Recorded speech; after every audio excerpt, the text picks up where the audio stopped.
The galaxy was old. Empires had risen and fallen across 1,000,000 stars before humans ever looked up at the night sky and wondered what was out there. When humanity finally reached the stars, they found that the universe was already crowded. Ancient species watched them arrive with mild interest. The way a person might watch a small insect crawl across the floor, humans were tolerated, nothing more. The Galactic Assembly called them a minor species. They had one small fleet, a handful of colonies, and technology that was generations behind the great powers. In the grand politics of the cosmos, humanity was barely worth mentioning. Captain Tae Woo knew all of this. He had spent 15 years in the Republic Space Navy, and he had learned early that humans had to work twice as hard for half the respect. Other species looked at his crew and saw primitives playing with ships they barely understood. Tae Woo looked at his crew and saw the finest people he had ever known. The RSV Indomitable was not a pretty ship. It was a mid-class warship with scars from old battles and systems that had been repaired more times than anyone could count. But it was fast. It was tough. And its crew knew every inch of it, like they knew their own bodies. They were on routine patrol near the outer rim, far from anything important, when the signal came through. Lieutenant Hannah Park sat up straight at her station. Her fingers moved quickly across the console, and her face went pale. "Captain," she said. "Distress signal. Torani diplomatic convoy. They are under attack." Tae Woo walked to her station and looked at the data. The Torani were one of the older species in the galaxy. They were peaceful, respected, and completely unable to defend themselves. Their convoy was carrying Ambassador Vrel to a summit meeting, along with 300 civilians. "Who is attacking them?" Tae Woo asked. "Valori raiders. 7 ships." Hana's voice was steady, but her eyes showed what she was thinking. 7 Valori warships against a defenseless convoy was not a battle. It was a slaughter. Chief Engineer Dae Sung stepped onto the bridge. He was a large man with rough hands and a face that looked like it had never smiled. But he was the best engineer in the fleet, and Tae Woo trusted him completely. "I heard the signal," Dae Sung said. "How far?" 12 minutes at maximum speed," Hana replied. "That is outside our patrol zone," said the navigation officer. "We have no authority there. Protocol says we report and wait for a fleet response." Tae Woo nodded slowly. "How long for a fleet response?" Hana checked her console. 6 hours, maybe 7. "And how long until the Torani shields fail?" There was a long pause. Hana ran the calculations twice before she answered. 4 minutes. Maybe less. The bridge went quiet. Everyone understood what this meant. By the time help arrived, there would be nothing left to save. 300 people would be dead, and the galaxy would simply shake its head and move on. These things happened in the outer rim. Tae Woo looked out at the stars. He thought about the regulations. He thought about the odds. He thought about what his superiors would say if he threw away his ship and crew on a battle they could not win. Then he thought about 300 people dying while he sat here and did nothing.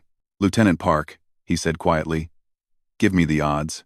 Hana worked in silence for a moment. Her fingers trembled slightly as she read the results. 14% chance of survival if we engage. The Valori ships outgun us 3-1. Their shields are stronger. Their weapons have longer range. She paused. "Captain, we cannot win this fight." "I did not ask if we could win," Tae Woo said. "I asked for the odds of survival." Hana met his eyes. She understood. Winning and surviving were 2 different things, and saving those people was not about winning. Tae Woo turned to face his crew. They were all watching him. Young faces, old faces, scared faces, determined faces. These were the people who had followed him through a dozen battles. These were the people who trusted him with their lives. "I will not order anyone to do this," he said. "What I am about to do is foolish. It goes against every regulation we have. If we go into that combat zone, most of us will probably die." He paused and let his words settle. "But there are 300 people out there who need help." They called out to anyone who was listening, and we are the only ones who heard. "I am going. If anyone wants to leave, I will not blame you." No one moved. Sergeant Jin Ho stepped forward from the back of the bridge. He was the leader of the Marine squad. A quiet man who spoke more with actions than words. "Captain," he said, "stop wasting time and give the order." A small smile crossed Taewoo's face. He looked around the bridge one more time.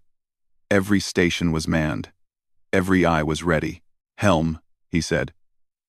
"Set course for the Torani convoy. Maximum speed." "Yes, sir." "Tactical, prepare all weapons. I want firing solutions ready the moment we arrive." "Yes, sir."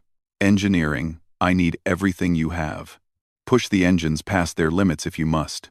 Dae-sung grinned for the first time in weeks. "Captain, those engines have never seen their real limits. Let me show you what they can do." The Indomitable turned toward the distant battle. The engines roared to life with a sound that shook the deck plates. Stars stretched into lines as the ship jumped toward the combat zone. 12 minutes. That was all the time they had to prepare. 12 minutes to check weapons, seal armor, and say quiet prayers to whatever gods they believed in. And at the end of those 12 minutes, a single human warship dropped out of hyperspace directly into the middle of 7 enemy vessels. The battle for survival had begun. The Indomitable burst out of hyperspace in a flash of blue light. Alarms screamed across every Valori ship as sensors detected the new arrival. For a long moment, no one on either side moved. Commander Wrath stood on the bridge of his flagship and stared at the display. He was a veteran of 100 raids, and he had learned to expect the unexpected. But this was something new. One ship. The humans had sent one ship. He laughed. It was a deep, ugly sound that made his crew shift nervously at their stations. "Is this a joke?" Wrath said. "One pathetic human vessel against 7 of my ships? They must be lost." His tactical officer checked the readings. "Commander, the human ship is powering weapons." "Then they are not lost. They are stupid." Wrath waved his hand carelessly. "Destroy them and continue the harvest. I want those Torani prisoners in my hold within the hour." 3 Valori ships broke formation and moved to intercept the Indomitable. Their weapons charged with a low hum that could be felt across empty space. This would be easy. This would be quick. But Captain Tae-woo had other plans. "Lieutenant Park," he said calmly. "Execute Pattern 7. Hana's fingers danced across her console. "Pattern 7 confirmed. All stations. Brace for rapid maneuvers." The Indomitable did not slow down. It did not try to keep distance. Instead, it accelerated directly toward the approaching enemy ships. On the Valori bridge, the tactical officer frowned. "Commander, the human ship is not retreating. It is coming straight at us." "Then they will die faster," Wrath said. But something cold touched the back of his mind. This was not normal behavior. Ships did not charge into superior numbers. Ships kept their distance and used their weapons from safety. What were the humans doing? The answer came 60 seconds later. The Indomitable flew directly between 2 Valori ships, so close that their shields almost touched. Both ships fired at the human vessel. But Hana had timed the approach perfectly. The Indomitable rolled at the last moment, and the enemy fire passed through empty space and struck the opposite ship instead. 1 Valori vessel exploded in a ball of fire. "What?" Wrath shouted. "What just happened?" "They used our own crossfire against us, Commander. Our ships hit each other." Tae-woo allowed himself a small smile. Pattern 7 was a dangerous trick that no sane pilot would attempt. But human pilots were not known for being sane. They were known for being creative.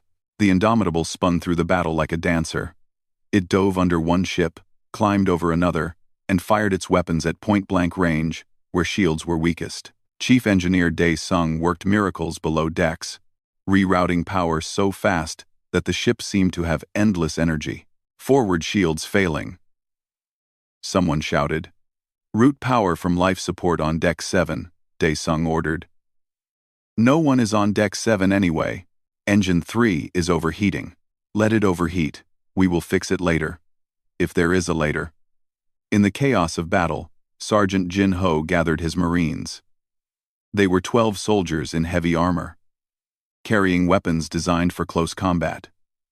Jin Ho looked at their faces, and saw no fear, only determination. "Our target is the command ship," he said. "We board, we take out their bridge, we end this fight. Any questions?" A young Marine raised her hand. "Sir, how do we board an enemy ship in the middle of a battle?" Jinho smiled grimly. "We fly very fast and hope for the best. Now move." The Marine shuttle launched from the Indomitable's belly and raced toward the Valori flagship. Enemy fire filled the space around them, but the pilot was good. She weaved through the explosions like she was born for this moment. The shuttle hit the Valori hull with a terrible crash. Boarding clamps locked on, and cutting torches began to burn through the enemy armor. Inside the Valori ship, alarms screamed warnings about hull breach. Soldiers rushed to defend the entry point. They were not ready for what came through. Jinho was first through the hole. He moved with the smooth efficiency of a man who had done this many times before. His rifle fired 3 times, and 3 enemy soldiers fell. Behind him, his Marines poured into the ship like water through a broken dam. The Valori fought back. They were larger than humans, stronger than humans, and they had the advantage of numbers. But they had never faced humans in close combat before. They learned quickly that size was not everything. Humans were fast. Humans were relentless. When one Marine fell, the others did not stop to mourn. They stepped over their fallen friend and kept fighting. When their rifles ran out of ammunition, they used knives. When their knives broke, they used their fists. Jinho took a wound to his shoulder. The pain was terrible, but he barely noticed. There would be time for pain later. Right now, there was only the mission. The Marines reached the bridge in 7 minutes. The door was locked and reinforced, designed to hold against any attack. Jinho looked at the door, then at his demolition expert. "Open it." The explosion blew the door off its hinges. Jinho walked through the smoke and found Commander Wrath standing alone in the center of his bridge. His crew had fled or surrendered. Only the commander remained. Wrath looked at the human with something like wonder. "You are insane. All of you. You should be dead." "Probably," Jinho agreed. "But we are not. Now order your fleet to retreat, or I will shoot you and give the order myself." For a long moment, Wrath considered fighting. He was a warrior. After all, death in battle was honorable, but as he looked into the human's eyes, he saw something that made him hesitate. There was no hatred there. No anger. Only a cold, absolute determination that would not stop until the job was done. Wrath had fought many species across the galaxy. He had never seen anything like this. He reached for his communicator and gave the order. Outside, the Valori ships stopped firing. One by one, they turned and fled into hyperspace, leaving their captured flagship behind. The battle was over. On the bridge of the Indomitable, the crew watched the enemy retreat in stunned silence. They had done it. Against all odds, against all logic, they had won. But as Taewoo looked around his damaged bridge, he knew that the cost had been high. And the hardest part was still to come. The silence after battle was always the worst part. Captain Taewoo stood on his broken bridge and listened to the reports coming in from every part of his ship. Each one was worse than the last. Hull breach on decks 4, 7, and 12. Emergency seals are holding. But we need repairs within 6 hours, or we lose those sections. Weapons systems at 30%. Forward cannons are completely destroyed. Engines 2 and 3 are offline. Engine 1 is damaged but functional. We can move, but not fast. Taewoo nodded at each report. His face showed nothing. But inside, his heart was breaking. This ship was his home. These people were his family. And he had led them into hell. "Casualties?" he asked quietly. The officer hesitated before answering. 17 confirmed dead, sir. 43 wounded. 8 are critical. 17. 17 names he would have to write letters for. 17 families who would receive the worst news of their lives. 17 empty seats in the mess hall that would never be filled again. Taewoo closed his eyes for a moment. He allowed himself 3 seconds of grief. Then he opened his eyes and became the captain again. Begin rescue and repair operations. I want damage control teams on every deck. Find our people and bring them home. Below decks, the ship was chaos. Fires burned in the corridors, smoke filled the air. Crew members ran through the darkness with tools and medical supplies, shouting to each other over the noise of alarms. Dr. Mina Kang worked in the medical bay without rest. She had been a doctor for 10 years, and she had seen terrible things. But nothing had prepared her for this. The wounded kept coming. Burns, broken bones, shrapnel wounds, radiation exposure. Her small medical team worked at impossible speed, moving from patient to patient, making life or death decisions in seconds. This one needs surgery now, she said, pointing to a young engineer with metal fragments in his chest. Prep the table. Doctor, we have no more surgical supplies. Then improvise. Use whatever we have. I am not losing him. She did not lose him. She did not lose any of them. Through skill, determination, and sheer stubborn refusal to give up, Mina saved every life that came through her door. When the medical bay overflowed, she set up beds in the corridor. When she ran out of beds, she put patients on the floor.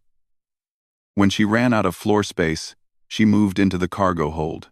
A nurse approached her after hour 14. Doctor, you need to rest. You have been awake too long. Mina looked at her with tired eyes. There are still patients waiting. I will rest when they are stable. You will collapse. Then pick me up and put me back to work. The nurse knew better than to argue. On the bridge, Tae-woo received news that made his blood run cold. Captain. Dae-sung's voice came through the communicator. We have a problem. The reactor took damage during the battle. The containment field is failing. Dae-sung's, how bad? If we do not fix it in the next 20 minutes, we will have a core breach. The ship will be destroyed. Tae-woo gripped the edge of his console. They had survived the battle only to be killed by their own reactor. The universe had a cruel sense of humor. What do you need? I need to go inside the reactor chamber and repair the field generator manually. But the radiation levels are lethal. Anyone who goes in there will not come out. Silence filled the bridge. Everyone understood what Dae-sung was saying. Someone would have to sacrifice their life to save the ship. I will do it, Dae-sung said. I am the only one who knows the system well enough. No, Tae-woo's voice was firm. There has to be another way. There is not. We both know it. I am an old man, Captain. I have lived a good life. Let me do this. Before Tae-woo could respond, another voice came through the communicator. It was young and scared, but determined. Chief, this is Engineer Jisoo. I am already in the outer chamber. Tell me what to do. Jisoo, get out of there. That is an order. I cannot hear you, Chief. The radiation must be interfering with communications. Just tell me what to do.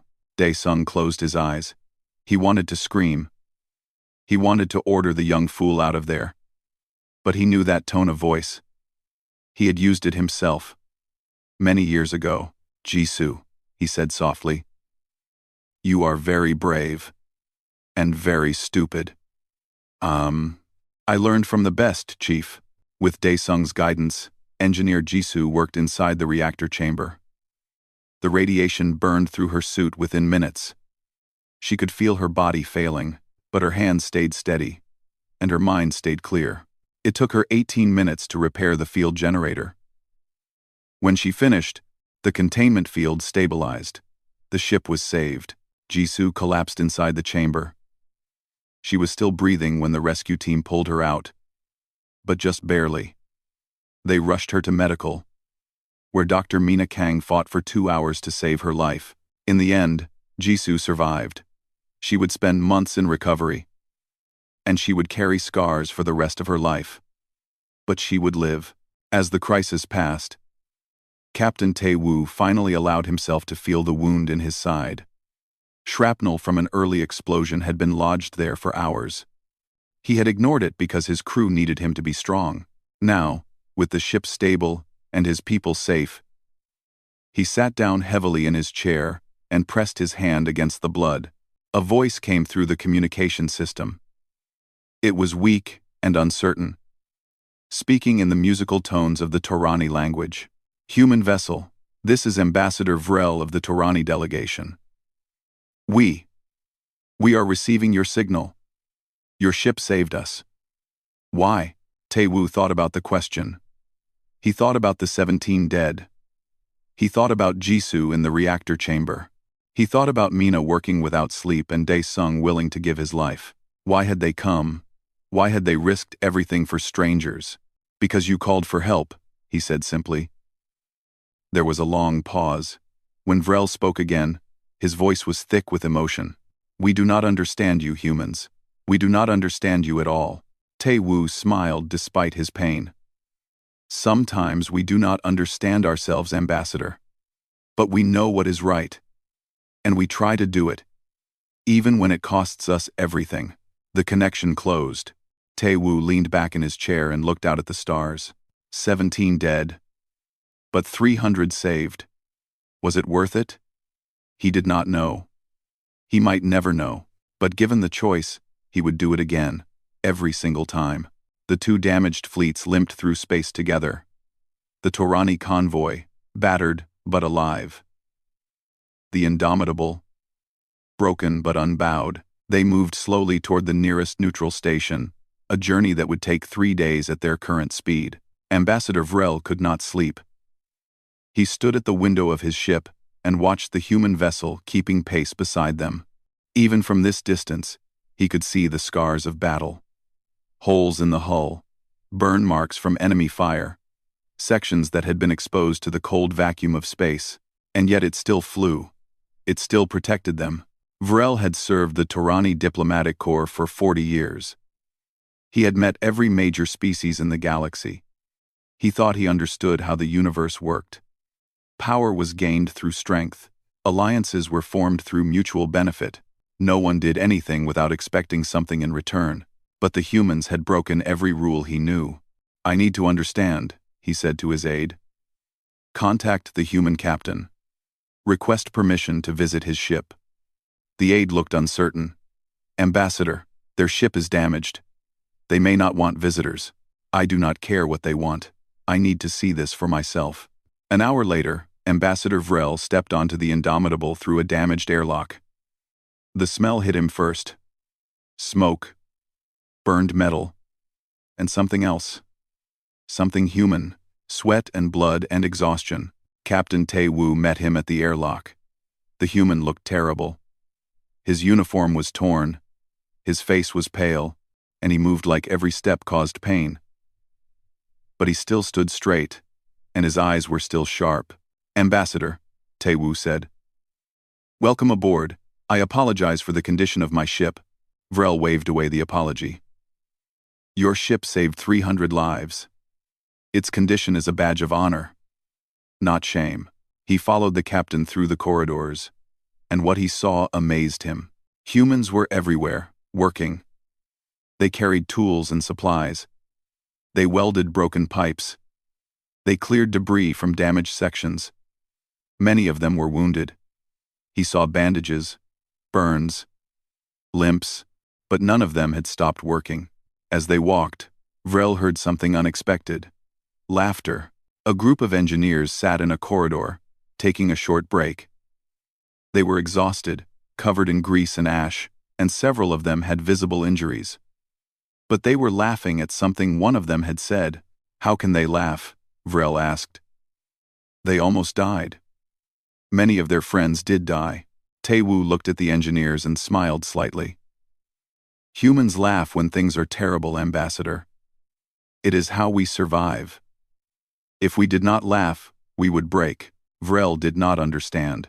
His species grieved in silence. They retreated into themselves when tragedy struck. The idea of laughing in the face of death was completely alien to him. They reached the medical bay, where Dr. Mina Kang was still working. She had been awake for over 30 hours now. But she showed no sign of stopping. A nurse had forced her to sit down and eat something, but she was already standing again, checking on patients. Dr. Kang, Tae-woo said. This is Ambassador Vrel. He wanted to see our ship. Mina looked at the alien with tired eyes. Welcome aboard. Please excuse me. I have patients to check. She walked away without waiting for a response. Vrel watched her go with amazement. She has been working without rest since the battle began, he said. Is she not exhausted? She is beyond exhausted, Tae-woo replied. But there are people who need her. So she keeps going. That is what humans do. As they continued the tour, they encountered Elder Neth.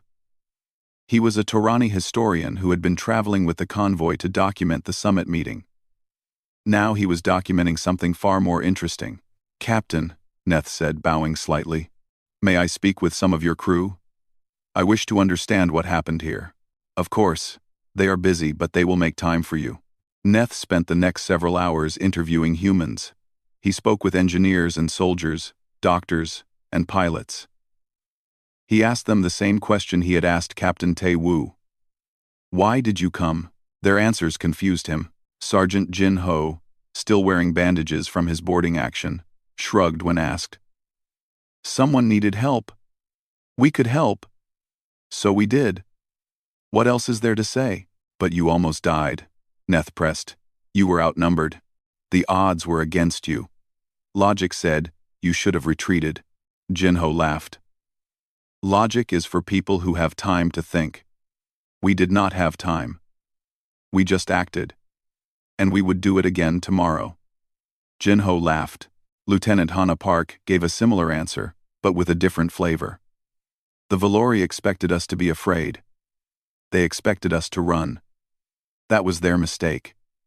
Humans do not run from a fair fight, and even an unfair fight just makes us angry. You call 7 ships against 1 a fair fight? Hana smiled. I call it interesting. Engineer Jisoo, still recovering from her radiation exposure, spoke to Neth from her medical bed. Her voice was weak, but her spirit was strong. I was scared, she admitted. When I went into that reactor chamber, I thought I was going to die. But I thought about my crewmates. I thought about the people on the Torani ships. I could not let them die because I was afraid. You sacrificed yourself for strangers, Neth said. People you had never met. People who are not even your species. Jisoo looked at him with confusion. Why would that matter? Pain is pain. Fear is fear. Death is death. It does not care what species you are, and neither do I. Elder Neth returned to Ambassador Vrel with his notes and his thoughts. They sat together in the ambassador's quarters and tried to make sense of what they had learned. They are not like us, Neth said slowly. They are not like any species I have studied. Most races fight for territory, resources, or survival. They calculate the costs and benefits. They retreat when the odds are bad. And humans? Humans fight for each other. They fight for strangers. They fight because someone, somewhere, needed help, and they were close enough to answer. Neth paused. They do not calculate the odds. They do not weigh the costs. They simply act. Vrel stared out the window at the human ship. That sounds like madness. It is madness, Neth agreed. Beautiful, terrifying madness. And I think it makes them the most dangerous species in the galaxy. Dangerous? They saved us. Yes. They saved us. But think about what that means. Think about what happens when humans decide something is worth fighting for. They do not stop. They do not retreat. They keep coming until they win, or they are dead. Neth's voice dropped to a whisper. What happens when we are not on their side? What happens when we are the enemy? Croast. Vrel felt a chill run through his body. He had never thought of it that way. Humans were kind. Humans were compassionate. Humans would die for strangers. But if you threatened what they loved, if you became their enemy, may the stars have mercy on you. Because humans would not. The story spread across the galaxy like fire through dry grass. It began with the survivors of the Torani convoy. 300 people who had faced certain death and been saved by strangers. They told their families, who told their friends, who told the news networks. Within a week, everyone in the civilized galaxy knew what had happened in the Outer Rim. A single human ship. 7 enemy vessels. 14% odds of survival, and the humans had won. Commander Wrath did not live to see his story become famous. The Valori High Command did not tolerate failure, especially public failure. He was executed 3 days after the battle, his name erased from military records, his family stripped of honors. But before he died, Wrath sent one final message to his superiors. It was a warning. "Do not underestimate the humans," he wrote. "They do not fight like us. They do not think like us. I had them outnumbered and outgunned, and they still defeated me. I have faced 100 enemies across this galaxy, and none of them frightened me. The humans frighten me. When you face them, remember my words, or you will share my fate." The Valori High Command read his message. They did not want to believe it, but they could not ignore it. A quiet order went out to all Valori fleets. Avoid human vessels when possible. Do not engage unless absolutely necessary. It was the first time any major power had issued such an order about a minor species. On the neutral station, the Indomitable finally received proper repairs. Ships from the human fleet arrived with supplies and replacement crew members. Engineers swarmed over the damaged vessel, replacing broken systems and patching wounded hull. Captain Tae-woo watched the repairs from the station's observation deck. He stood alone, looking at his ship, thinking about the price they had paid. 17 names were carved into a memorial stone that would be sent back to Earth. 17 families were mourning tonight. 17 lives had ended so that 300 could continue. He still was not sure if it was worth it. He suspected he would never be sure. Ambassador Vrel found him there, standing in the darkness, staring at the stars. "Captain," Vrel said softly, "I wanted to thank you before I leave for the summit. You have already thanked me, Ambassador, many times. Words are not enough. They will never be enough. But I wanted you to know that I intend to speak about what happened here. The Galactic Assembly needs to hear your story." Tae-woo turned to look at the alien. "Why?" "We did our duty. That is all. That is not all. That is not all at all." Vrel stepped closer. "Captain, I have lived for 112 years. I have seen empires rise and fall. I have watched species achieve greatness and crumble into dust. In all that time, I have never seen anything like what your crew did. We are just humans, Ambassador. Nothing special." Vrel smiled sadly. "That is where you are wrong. You are very special. You just do not realize it yet. But the galaxy will. I will make sure of that." The Galactic Assembly met 2 weeks later. Representatives from every major species gathered in the Great Council Chamber, a vast hall that had hosted debates for 10,000 years. Ambassador Vrel stood before them and told the story of the Indomitable. He spoke for an hour, describing the battle, the sacrifice, the impossible courage of a crew who had faced death for strangers. When he finished, the chamber was silent. Then, slowly, voices began to rise. "1 ship," someone said. "Against 7? That is impossible." "It is not impossible," Vrel replied. "It happened. I was there. I saw it with my own eyes. Why would they risk their lives for people they had never met? Because someone needed help. That is what their captain told me. Because someone called, and they were close enough to answer." The debate went on for hours. Species who had dismissed humans as primitives now struggled to understand them. Some refused to believe. Others were frightened by what they heard. A few, like Elder Neth, saw the truth clearly. Humans were not just another species climbing the ladder of galactic civilization. They were something new, something different, something that would change everything. When the assembly finally voted, it was nearly unanimous. Humanity was granted full recognition as a major species, with all the rights and responsibilities that came with it. It was the fastest elevation in galactic history. Back on Earth, the news arrived to celebrations and confusion. Most humans did not understand what the fuss was about. The crew of the Indomitable had just done their job. Why was everyone making such a big deal about it? But Captain Tae-woo understood. He understood that the galaxy had been watching, and they had finally seen what humans were capable of.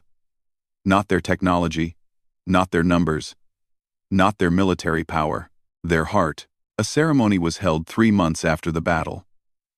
Captain Tae Woo was awarded the Galaxy Star, the highest honor the Galactic Assembly could give. He was the first human to ever receive it. The medal was beautiful, a perfect crystal star that contained a fragment of light from a dying sun. It was said to represent the brightness that appeared in the darkest moments. Tae Woo accepted it with a simple bow. He did not make a long speech. He did not celebrate. He simply said thank you and stepped back. Later, a journalist asked him what the medal meant to him. He thought about the question for a long time. He thought about his crew, alive and dead. He thought about the battle, the fear, the blood. He thought about 17 names carved in stone, and one young engineer who had walked into a reactor chamber, knowing she might never walk out. "It means we did our job," he said finally. "Nothing more, nothing less." The journalist looked disappointed. She wanted a bigger answer, a grander statement, something that would make a good headline. But Tae Woo was done with grand statements. He had a ship to repair, a crew to rebuild, and a galaxy to protect. There would be other battles, other calls for help, other impossible odds, and when those calls came, humans would answer. Because that was what humans did. In the years that followed, the story of the Indomitable became legend. It was told in schools and military academies across the galaxy. Other species studied it, trying to understand how humans thought, how they fought, why they never gave up. Some understood, most did not. But one thing everyone agreed on: when a human warship dropped into a combat zone, everything changed. Enemies who had been confident suddenly became nervous. Allies who had been afraid suddenly found hope. The rules of battle that had governed the galaxy for millennia no longer applied, because humans did not fight by the rules. They fought by their hearts, and there was no defense against that. On a quiet night, years after the battle, Captain Tae Woo sat alone in his quarters on the rebuilt Indomitable. He was older now, his hair gray, his body tired. But his eyes were still sharp, and his spirit was still strong. He looked at the galaxy star hanging on his wall. Then he looked at the picture beside it. 17 faces, 17 names, 17 heroes who would never grow old. "We did our job," he said softly to the empty room. "And we would do it again, every single time." Outside his window, the stars burned bright and cold, waiting for the next call for help. And somewhere in the vast darkness of space, a human warship stood ready to answer.